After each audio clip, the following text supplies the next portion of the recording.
Well, we're here with Billy Merrington, who's just completed his 25th Rolex Sydney Hobart yacht race. But before we get into that, Billy, your real name's Peter, not Billy. Why? You didn't like the name Peter? It's a pretty good name, isn't it? How'd you get the name Billy? So I did my first ocean race at the age of 14 on a boat called Doctor Who, and there was already another Peter there. So those geniuses there decided that I wasn't called Peter because there was already one of them, and they decided to just name me Billy the Kid. And it stuck like glue, and I've kind of stayed with it. So that's how we came about Billy. Like all nicknames, it's a simple start, isn't it? And they stick forever. Yeah, we're simple folk sailors. We come up with simple nicknames. Yeah. But let's go back a step. Where did sailing come into your life? Because the Merrington name's a very famous name around Sydney. Where did sailing start for you? As you say, it is a famous name for sailing. And my grandfather and his brothers were all members of the Sydney Amateur Sailing Club and sailed there for many years. But my sailing actually started at Pittwater.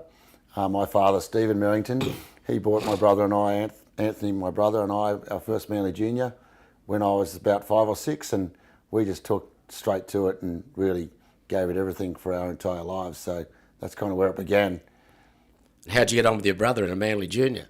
We didn't sail with each other for very long, as brothers do. We had a few stoushes, and we ended up sailing against each other more than with each other as the years went on. But we do sail with each other again now, and it goes pretty good now. Yeah. So from Manly Juniors, where did we go from there? I started flying 11s for a couple of years, lasers, then kind of went into yachts after that. But I've always also sailed Etchells pretty early on from when I was in my late teens, and I've stuck with that for pretty much my entire life as well. Well, let's get onto the ocean racing side. 14 on Doctor Who. How did you enjoy that as a 14-year-old? Oh, it was pretty daunting. You know, I basically got straight involved, and they stuck me on the jib trim on the 52-footer, and I loved it. You know, it was pretty scary for a young kid, but that was the Coffs Harbour race, and then pretty much I did 10 of them in a row, and I pretty much couldn't get enough right from the get-go, really. So you got the bug? Got the bug, absolutely, yeah. So who owned Doctor Who then? That was owned by a guy named John Bailey. So that boat was the Davidson 55, which had previously been Dr. Dan. So, yeah. Good downhill boat. Good downhill, yeah. We had some good battles with the Ben Lexon designed, I think it was Madame Defarge, and there was another one named Canberra. Yeah. And we had some good battles with those guys back in those days. So when did you do your first Hobart race? The first Sydney Hobart was with Bob Steele, another very famous sailor in these parts, on his first quest, which was a Nelson Marrick 43.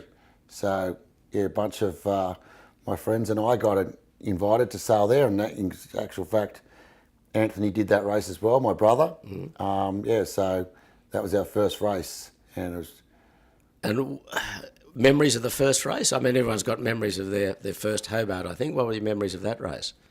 My memories of that race is primary memory. We nearly won and should have won, in my opinion, but didn't quite. And I think that's probably, a lot of people should have won, but didn't. But it was a pretty standard Sydney to Hobart race. We went downwind. We got hit by a southerly. We reached across the straight, but I got to do a lot of steering as a young fella, which was pretty exciting for me. And when I remember when we finished the race and we thought we'd won, that was cool, and we thought it was hard. And I thought, oh, okay, I've ticked the box on the Sydney to Hobart race now. I don't really need to do it anymore. But history shows that you got to keep going. You've got to keep going, and you forget the bad bits pretty quickly. And by the time you get out of the customs house, you're already planning for your next one. So how old were you? Did your first race? I was a late starter, so I probably think I was 1995, so I was 24 when I did my first race. So why do you say you should have won? Was there something you did wrong? Or the other boats were better?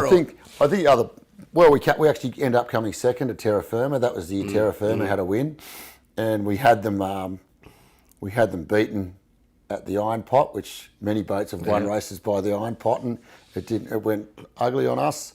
So we basically drifted up the river. I think we had to beat them by about 40 minutes. They were about an hour behind us. We drifted up the river. Then when they got to the river, the standard rain cloud came with a little storm front in it and posted them straight up the river in 20 minutes, and that got them the win. So, yeah, we sailed well enough to win, but didn't.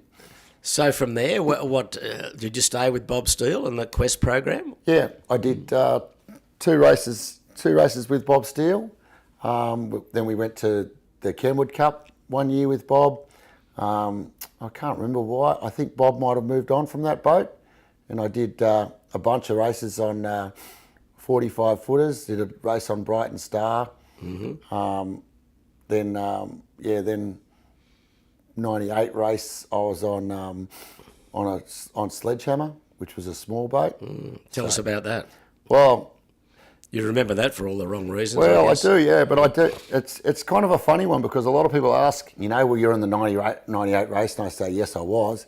What type of boat were you on? I was on the weakest, smallest, lightest boat. What was that, a Sydney 30? It was a Sydney 40. 40, yeah, that's right. Yeah, so the end result was, because we had such a flimsy little boat, we actually surprisingly made the correct decision when we saw the forecast on the first night to call it quits. Basically, that, as you'll recall, I think the midnight sked came up and they said, this is the forecast for tomorrow, which was pretty gnarly, and we had a pretty even 45 to 50 from the south in that boat was going to be pretty daunting. And one of our tactician, Ron Jacobs, who's another very famous sailor, came up and goes, boys, I don't think our boat's up for what's going to be dished out tomorrow. Maybe we should just call it. It's probably one of the smartest decisions ever made. Yeah, very prudent. Yeah, very prudent, yeah. So, but from there, you got involved with some colourful characters, I guess you could call them. Yeah. Grant Warrington. Tell us about your time with Warro and his big boats and the disaster you had with him. Yeah. It ended well, though, that's the main thing. Before that, I did 3 or 4 races in a row with Ludi Ingevale. Oh, right, yeah. He was also a very colourful character and a real enthusiast of the sport. So I did 3 races on Nicorette, and the first one we did, we had a win, which was fantastic. And then we had some kind of pretty, I guess you'd call them way out ideas on how to modify the boat. We kind of got in early on the canting keel program, but it was kind of a bit of a retrofit, and that kind of didn't go too well. And by the end, we were kind of getting a bit, I think the 3rd or 4th race we pulled out of, the canting keel started ripping off the side of the hull. So, yeah. But then, as you say, in 2004... Sorry to interrupt. Just go back to Ludi, the year you won line honours. Tell us about the joy of that, or the thrill of winning line honours in the race. Pretty important. Yeah, that was my first. That was my first real win in the Sydney Hobart race, and I had, we were surrounded with a good bunch of mates. I had, Knocker and Will McCarthy and Spike Dorian was there as well, and that was a pretty amazing win. We were kind of young at the time and very, very excited to win the race with a bunch of our friends. That was a particularly tough race, the 2000 race. We pretty much got hit by the southerly on the first evening and went upwind the entire way to Tasman. So it was an upwind race, and it was 2 reefs or 3 reefs and storm jibs and stuff the whole way. And then when we thought we were going to get to Tasman and get around it nice and easy, one of those storm fronts rolled through Tasman Island, and we got 45 to 50 at Tasman Island, down to 3 reefs and a storm jib. Had to cut away the J4. That kind of ended up on the rocks at Tasman Island. So, yeah. And not to mention, when we were rounding Tasman Island, it was also snowing. That's the only time I've ever done the Sydney Hobart race, and there was snow. I don't know if it was actually snow, but there was ice particles, whether it was sleet or snow. It was bloody cold, I can assure you of that. But it was a pretty satisfying race and a lot of fun. And were you on board as a helmsman? You're doing steering then? Yeah, I was one of the helmsmen on that boat. That was kind of like a warm-up for Canute Frostad was on that boat as well, and we was kind of trialling for the Volvo race with that team, yeah. You were trialling? Yeah, we were trialling, yeah. So myself and Knocker and a few others were seeing if we could join that Volvo team. Eventually got to do that, and do a couple of legs on the Volvo with Canute. So that was the Volvo race of what, 2001? Was 2001, that Yeah. was the DG's Dragons. That's right. Volvo So you did a race. couple of legs on No, that? I just ended up doing the whole warm-up with the boat, and then ended up doing the leg from Auckland to Rio, the Southern Ocean leg around Cape Horn. Right. The kind of like the marquee leg of the Yeah. City to Hope. Oh, sorry, the Volvo race, yeah. So let's stay on that for a moment. What was that like? What boat were they? Volvo what was that year? Yeah, they were Volvo 60s. 60s, yeah. Yeah, so our one was the DG's Dragons Yep. Volvo 60. And that was probably the scariest ocean racing I've done. And I probably, it was everything I expected it to be, crossing the Southern Ocean and more. Did they have ice limits that year? No ice limits. You go as far south as you Yeah, liked. we were going as far south as we possibly Yeah. could. And I do remember one particular 24-hour period where we'd, because we were in areas where we knew there were ice bergs, and we went through a growler field during the day. So we were kind of sailing through this growler field, dodging the little mini bergs in daylight hours. And then obviously later on that day, the sun went down, and Canute was pretty concerned that, we wouldn't be able to see these. So I know Knocker and I, being the youngest on the boat, Canute volunteered us to be the guys that had this kind of one-eyed night vision scope, and we had to stand on the jockey pole up at the side stays when going downwind at 25 to 30 knots, trying to get look through this ice scope to see if we could spot the icebergs before we hit them. And it was snowing, it's -4 degrees, and I know Knocker and I could only do about 15 minutes each, and then you'd go down, you'd get your hands next to the little blow heater and try to put some feeling back in. Wow. Then you'd swap around. It was basically... So you obviously missed them, but did you any close calls at night? None at night. Right. Well, not that we know. As I said, we probably couldn't really see any more than about 2 boat lengths with this night scope anyway. So how fresh did you get down there? We had wind speed. We had some storms of 50, so they come through in snow squalls down there. We had a lot of snow squalls. You'd be sailing along and it's pleasant 25, 28 knots with the A4 or whatever up, and sure enough, you'd get a big black cloud come behind you. It'd start snowing. You'd get 45 knots. You'd try to hang on with the A4, and then basically that'd last for about half an hour, and it'd go back to a pleasant 25 to 30. Yeah, so A few wipeouts? we had a few big ones, and one particular one in the middle of the night, I know, put the wind up us, and we kind of went with no spinnaker for the Throttled next, back a bit. Yeah, throttled back and for the next 12 hours. And So did you see Cape Horn? yeah, we Was did. it daylight? We had a beautiful day around at Cape Horn. Fantastic. 10 o'clock in the morning. Beautiful. A4 spinnaker up, 25 to 30 knots, surfing along, and went pretty close to the Horn, so probably about 5 miles off. So it was a pretty fun experience. Good to get that one off the bucket list. So you haven't got an earring? I haven't got an earring or a tattoo, and I'm happy I've ticked it off. I don't really have to go down there again. Did you try and do another Volvo after that, or around the world race? No.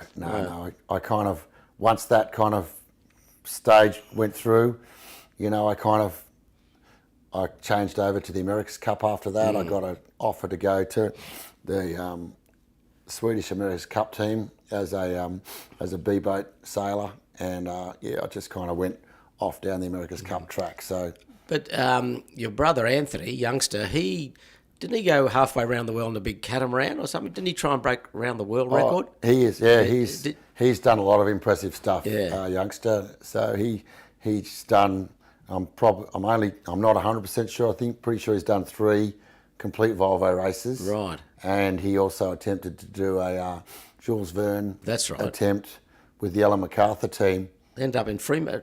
Yeah, Fremantle. they ended That's up in right. Fremantle. Yeah, They broke the rig somewhere in the Southern Ocean when he was steering. Actually, he doesn't like to tell people that, but Oh, well, if he sees this, everyone will know now. But, not his fault. Not his fault. Well, so getting quickly to the America's Cup, was that the one in Auckland you did? Where was it? Yeah, so I did that. That was the one in Auckland. So that was the 2001 America's Cup. which was 2003 America's Cup. Right. 2003 America's Cup, which is ultimately won by a Lingy. Yeah. I was in that team as a B-boat sailor, main trimmer on the second boat. Right. And that kind of led on to joining the French team for the 2007 America's Cup in Valencia. And I was in that team as a main sheet trimmer and... on the number one boat? Well, had what? Did they have... Yeah, so we had two boats. Right. I was kind of backup main sheet trimmer, so I did a lot of racing. But then when it wasn't main sheet trimming, I was the main grinder. Do you enjoy that, America's Cup? Yeah, loved it. Yeah, that was a really exciting time of my life. It's the 2007 America's Cup in Valencia was probably, in my opinion, the best America's Cup. You know, there was 10 or 11 really evenly matched teams. The racing was it was old school racing. You know, there was grinders going hard, attacking jewels, and it's close in the end. Close in the end too, wasn't it? Yeah, the races were close. Every race was close, and it was close right to the end. So, and we had a really good community up there. You know, there was hundreds of sailors living in a small town or a city. We developed quite a really good community of people with the families and everything. So a lot of fun. So while that was going on, did you come back for Hobart races, or did you stay away for the race for a few years? Yeah, so I did. So I think I'm just trying to remember. So the 2004 race I did with Warrow, and I came back for that race. I think I'd been signed up for that 2007 America's Cup. Right. So I did 2004, and that's the race where the keel. This is on Skandia with Grant Skandia, Warrington. yeah. Okay, talk us through all this. Yeah. Yeah, so that was a pretty interesting one. I always think that I'm going to win the race. That's kind of one of the things I'm always confident. Well, I thought we were going to win that race, and we were going pretty hard. And we were sailing along at 2:00 in the morning, and sure enough, there was a massive bang, and basically laid over. And I was in the bunk. I got up, and what the hell's going on here? Sure enough, I can see the keel flailing around inside the hull. So the ram had actually broken. That kind of cants the keel, or both. So both rams had broken, and so the keel was kind of free-willing, so to speak. Yeah. And so we all got up on deck and pulled the sails down, and the keel's flailing around. Interesting, the way the keel was built, it kind of had fallen off its hinge a little bit, and then, you know, Warren will be able to tell you a bit more of how it all worked, but basically what that meant is that each time the keel was moving, it was basically destroying a bulkhead. So we got on deck, and we kind of decided to go downwind with bare poles. You're a fair way east, weren't you, too? Yeah, we're a long way out there, And I was steering, and Warrow and GT were down there, you know, checking out the engineering, and I was kind of cruising along downwind. And they were trying to tie the keel in the centre, and each time we'd get kind of rolled by a wave, it'd rip another bulkhead off the inside. Anyway, so after about 2 or 3 hours of this, Warrow and GT come up, and Warrow says to me, I'm fairly confident that the keel's going to fall off. At least he was confident. I said, well, that's not something to be confident about. So we go, okay, right. So we decide to kind of stop and call the police boat, and they come out and they rescue us. Yeah, so you jumped off into a life raft, is that right? And then that's right. Yeah, transferred to the police launch, but not before. So we kind of basically made a mayday call, and we were all sitting on deck, and we deployed one life raft, and the guys got in, and they kind of they unfortunately floated away a little bit and got picked up by someone else, and then we were there, and we were kind of sitting on deck, and I thought to myself, I'm going to go downstairs and get my wallet and phone. This is ridiculous. And they're going, well, you can't go downstairs because we could tip upside down when you're down there. And I'm going, well, it's either that or spend 2 days at Banks and so I'm getting my wallet.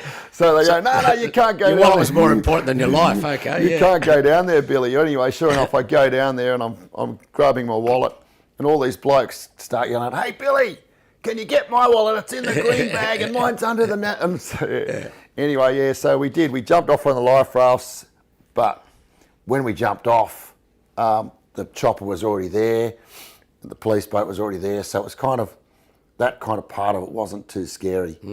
But that's the famous shot you see of Warro's boat with someone jumping into the life raft is actually me mid-air on that photo. So you were last out, were you? I was having an argument with Andrew Henderson, Hendo, about who can be last off. So I wanted to be last off, but he won the battle and he held the rope while I jumped. So they subsequently rescued the boat, didn't they? I think they went back and found it. Yeah. Well, I ended up doing the Fastnet race on it. 9 months later, they put it back together and we went and sailed the Fastnet race. Yeah. Right.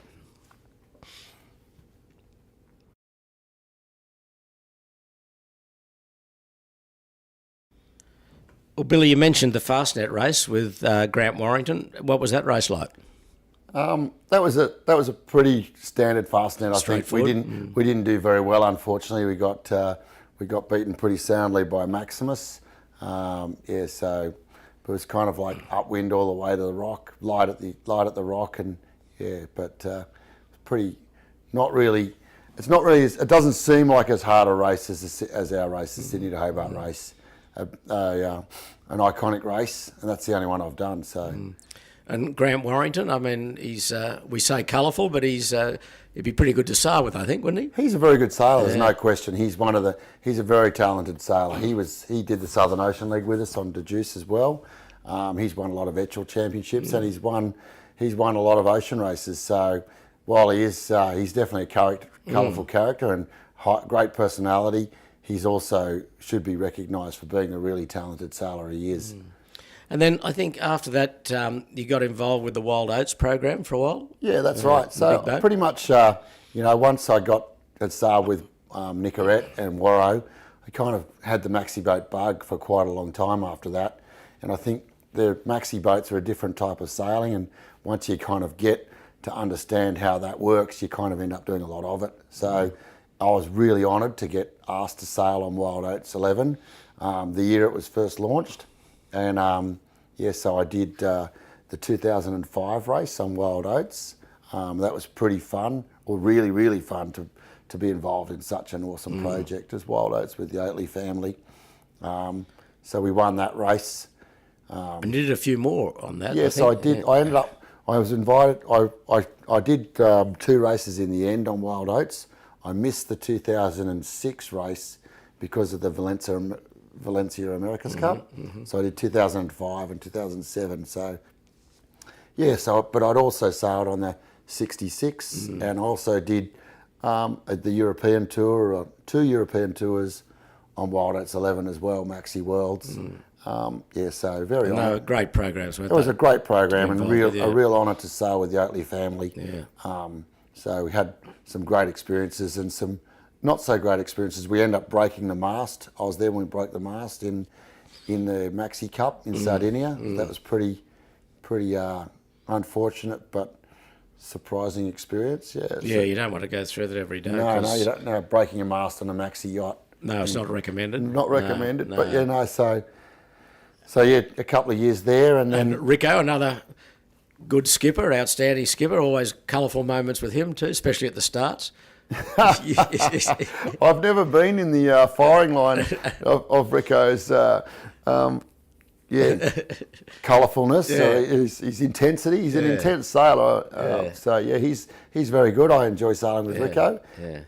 He's got his own ideas about how to win yacht races, and But he's been obviously great for that Wild Oats program, and it still is. Yeah, exactly. Yeah. So after that, where did we go? You got back into the smaller boats for Hobarts? I stayed with the Maxi yachts. So I did a year on the Blackjack 66, and then I got invited to join Neville Crichton's program.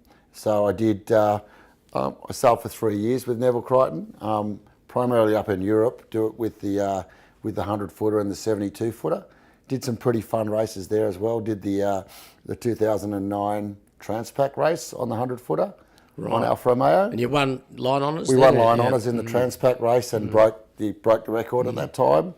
I had an amazing crew on that boat for that Transpac Race, and it's one of the things when I look back and I say some of the sailors that I've sailed with have been unbelievable.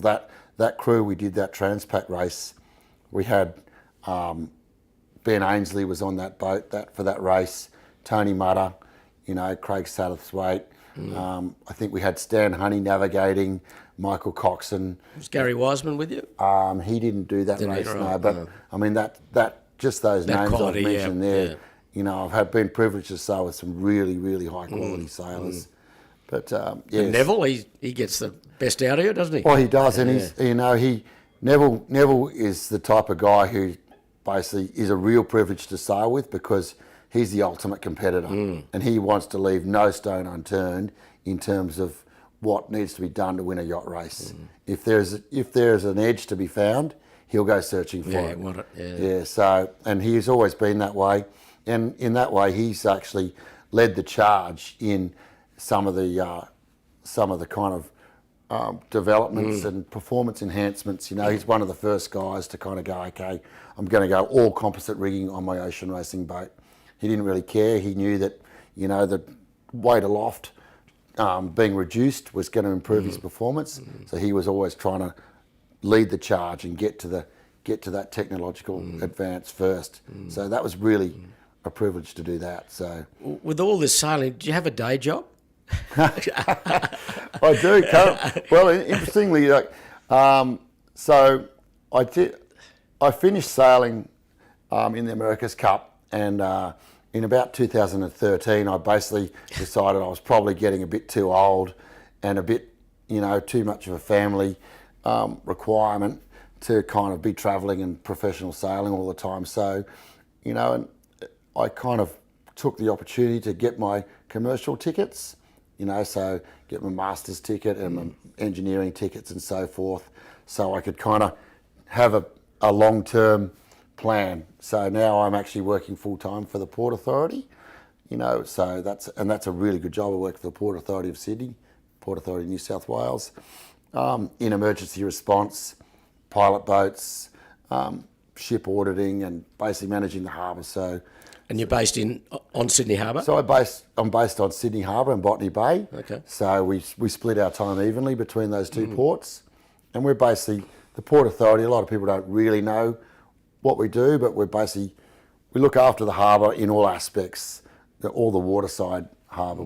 We do firefighting. We've got the fire tug, which you've seen out there. We run the pilot boats, and we basically are on standby 24/7. So it's a really good job, and it works really nicely with my sailing because it's shift work, and you can swap your shifts around with your mates. Juggle it around a bit, So we'll keep going with the Hobart because that's been an important part of your life. So after those bigger programs, you got involved with I think the TP52s. Well, I had another really exciting program there in the middle before I kind of changed the TP52s. A pretty famous program.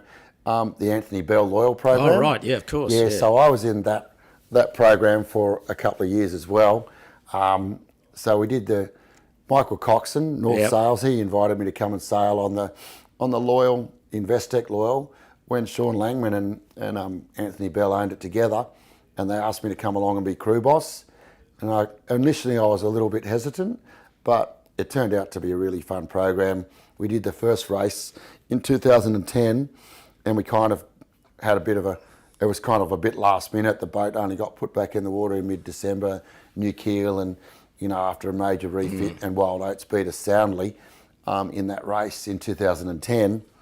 And so we had some meetings in early 2011. Michael Coxon was determined that we were going to put a really good crew together, and Anthony Bell was up for it. So we really worked hard that year, putting a crew together, and Coco and I put a really good crew together, and did a whole campaign for the whole year of sailing. We did Hamilton Island Race Week, and all the blue water races, and with the goal of trying to beat Wild Oats in that 2011 Sydney Hobart race. And, when I look back at that race, the 2011 race, it's probably one of the highlights of my Sydney Hobart career. And I think about the way we ran the year, the guys we had on board. I mean, I'll list some of the names, and there's some of the guys, some of the most famous sailors, which will go down in history. We had Michael Coxon, we had Mark Bradford on board, Anthony Nossiter, Will McCarthy, Bruce Clark, John Flannery, Tom Braidwood, a bunch of guys that are quite all iconic in the kind of Australian yachting and Sydney Hobart game. It was pretty much, it was a bit of a dream crew really. And the cream on top of the crew was, we couldn't find a navigator towards the end of the year, and Michael Coxon said, why don't we just get this guy that we had with Neville in the Transpac race, Stan Honey. And I said, do you think we can get him? And ultimately, I mean, he was the game breaker. Yeah. And he pretty much won the race. Yeah. He pretty much won the race for us. I mean, we kind of jumped to the end there, but we were underdogs, and no one really thought we could beat Wild Oats in that race. And it was probably, in terms of the race, I think when I look back, I can remember at least 3, maybe more lead changes. It was a battle. You know, Wild Oats had the wood on us in the first day. They got ahead in Bass Strait. But Stan Honey, to his credit, he came up to us, and we were on starboard tack, pretty much laying towards Tasman Island in the middle of the strait, and kind of Wild Oats was up to windward of us, and Stan Honey came up on deck, and he goes, I was steering at the time, and he says, and comes up with Coco, and Coco, they said, Stan Honey wants us to bear away and steer 60 true wind angle for the next 4 hours. And we're going, well, hang on, that's like 30 degrees off course. And Stan said, well, no, this is what's going to happen. You know, there's a transition zone. We've got to go through the gap between the two transition zones and spear through into the sou'easter, which is going to quickly turn to the east. And if we're going to tack over, then we're going to be reaching on port. And I go, well, that sounds like a pipe dream, but whatever. Sure enough, exactly when Stan Honey said it was going to happen, there was 2 clouds. We went straight through the middle of them, headed 60 degrees, tacked onto port, and we could see Wild Oats about 2 miles to the west of us, parked up in the transition zone, and we sailed straight past him. Yeah. And I was, mate, this guy is amazing. Sure enough, over the next 24 hours, while the wind went around to the north, Wild Oats caught us and passed us again, and they were about a mile in front of us, and we got near Tasman Island, and Stan Honey, those guys tacked on the lay for Tasman. Stan Honey goes, no, this is what we're doing. We're not going to do that. We've got to go past the lay into the south a bit further. So Coco goes, we're overlaying Tasman by 2 miles. This is what we're doing. Sure enough, Stan right again, and got us to the front again. So, no, he's a master. But was that the year that you took down those personalities on board, like rugby players and cricketers and that? Oh, we had an amazing crew of boxers and things. Apart from those luminary yachtsmen I mentioned to you there, we had luminary sportsmen. We had luminary sportsmen as well. You know, we had. I'm just trying to remember because we kind of rolled through a different bunch of celebrities from time to time. We definitely had Phil Waugh on board. I'm pretty sure. Was Lane Beachley the surfer? Was she on board? Well, she was on for the one before. I'm going to say that we had Jessica Watson on that race. What about the wheelchair? We had Kurt Fernley. Kurt Fernley, yeah. Kurt Fernley, and he's impressive. Yeah. We had to build some railings to go down the stairs so he could basically chin up himself up the stairs. We had to get some musto weather gear. They cut the legs off and sewed them around, and he basically, his job on the boat was to press the winch buttons and help us out that way. That guy sat to leeward for pretty much 24 hours, going upwind, getting just worked over, but he never stopped. He was impressive. Just trying to think. We also had Karl Stefanovic. Right. He wasn't that handy. Another bloke with bird. He spent a bit of time in the bilge. I think he was trying to get us to get the Channel 9 chopper out there at one stage. But so another experience. So that was also the same year where we got in, and we actually got protested by the race committee for asking a question of the chopper. Wild Oats sales to have. Yeah, that's right. We asked. There'd been a question asked of the Channel 7 or the Channel ABC chopper, I think it was, as to what sales Wild Oats was using, and we had to go through the protest as Survive well. that. Survive that. But that was a highlight, that race, because that was winning a race when you're not supposed to win. As an underdog is a real highlight. Yeah, that is special. So from there, where do we go from there? We I think you did a race with your brother on Ichiban, which was a we did. I did a race with my brother on Ichiban in 2017, 16 maybe 17. Right. I can't remember that. I lose track. Yeah. But that was a downwind race. Again, we should have won. We was a downwind race. We got to Tasman in pretty good order. I think we got to Tasman by 6 a.m. on the 28th. So in front of the 60 footers, we were in front of Alive and in front of quite a few other bigger boats, Alive and Chinese Whisper were behind us. But that was the one where we parked at Tasman for the whole day. Yeah.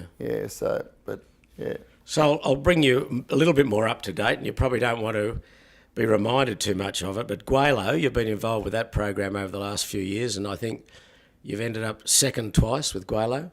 Yep. Corrected time. Yeah, that's right. Yeah, it's been a bit tough to take, but still a good effort. But it is. I think it's tough because I think in both races that we've come second in, I believe we've sailed well enough to win, but the forces that they are haven't allowed us to win the Tattersalls with that boat.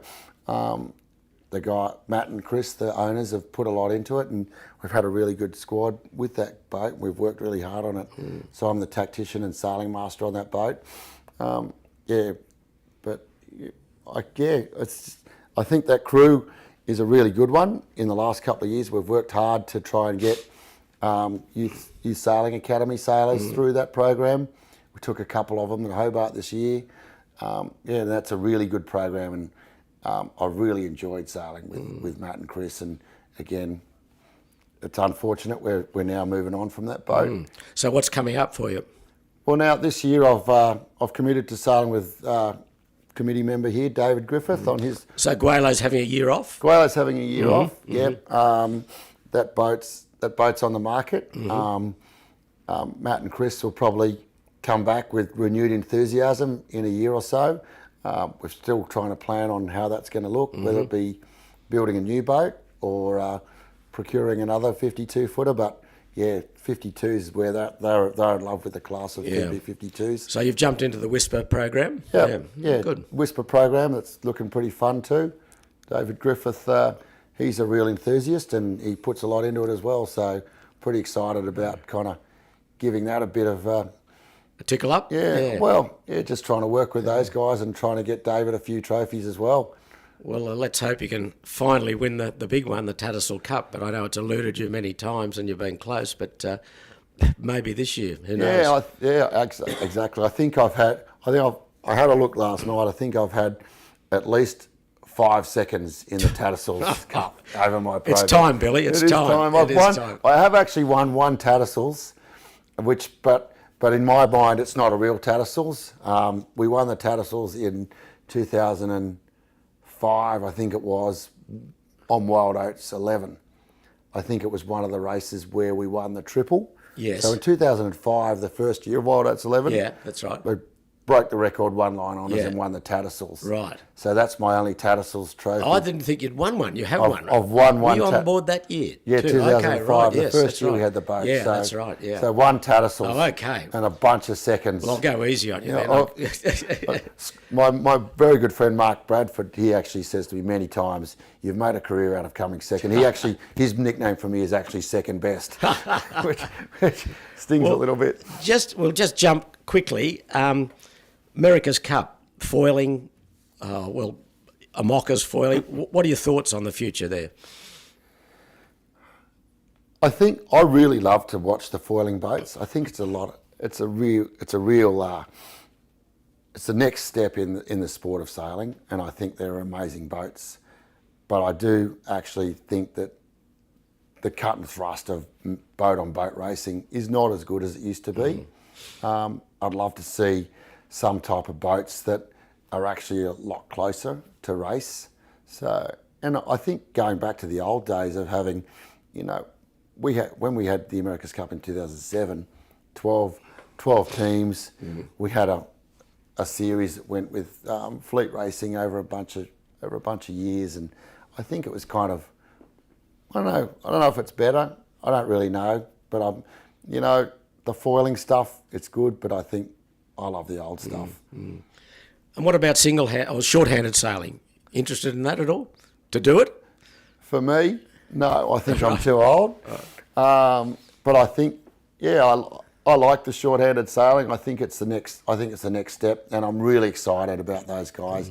Rupert Henry in this country is really pushing forward with the short-handed stuff, and I think that it is the future, and I'm really excited now. Well, we've seen the growth overseas. It's been immense, hasn't it? It's been amazing, and I think it's the right way to go, to have those guys being eligible to win the main trophies. So if they can sail a boat with two people and beat us guys that have got 14, 15 and beyond, good luck to them. Good luck to them, and they deserve all the accolades for doing that if that happens. All right, Billy. Well, look, thank you very much. Good luck in the future. And sorry, I should mention your Etchells campaign, second in the Nationals, just won the States. That's pretty good. Yeah, that's right. It's been one of the loves of my life, Etchells sailing, as we mentioned at the beginning. So it's going to be ongoing. We've got 2 World Championships coming up in Australia in the next year or two.